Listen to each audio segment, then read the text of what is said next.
রাজধানীর ঐতিহাসিক উদ্যান সোহরাওয়ার্দী উদ্যানে, যেটা রেসকোর্স ময়দান নামে পরিচিত ছিল, সেই রেসকোর্স ময়দানে প্রথমবারের মতো অনুষ্ঠিত হচ্ছে সিরাতুন নবী সাল্লাল্লাহু আলাইহি সাল্লাম মাহফিল, যেটা আগামীকাল দুপুর 3টায় এই মাঠে অনুষ্ঠিত হবে,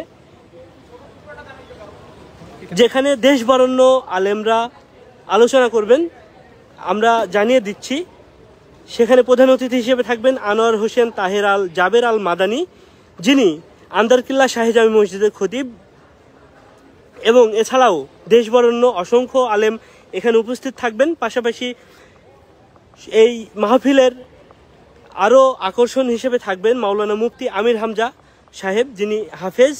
পাশাপাশি আমরা জানতে পেরেছি যে এখানে মাওলানা আজহারি মিজানুর রহমান আজহারি সাহেব উনি থাকবেন।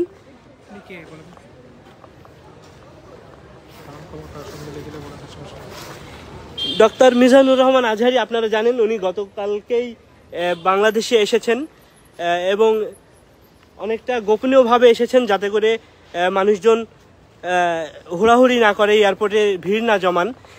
আমরা এই মুহূর্তে আপনাদেরকে দেখাচ্ছি যেখানে মঞ্চ তৈরির কাজ অলমোস্ট শেষের দিকে, রাতের মধ্যেই হয়তো এটা হয়ে যাবে।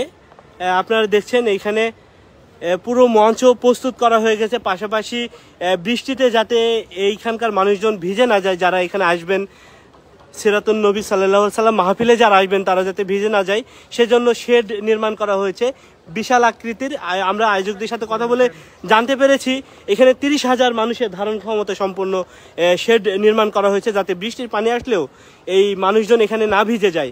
পাশাপাশি এখানে শতাধিক তারও বেশি ফ্যান দেওয়া হয়েছে, সিলিং ফ্যান, যাতে করে মানুষের গরমে কষ্ট না হয়, এবং এখানে এলইডি ব্যবস্থাপনা রয়েছে। পাশাপাশি স্যানিটেশনের ব্যবস্থা রয়েছে পর্যাপ্ত পরিমাণে, মানুষ যাতে এখানে খুবই সুশৃঙ্খলভাবে এবং স্বস্তির সাথে তারা এই মাহফিলে অংশগ্রহণ করতে পারে।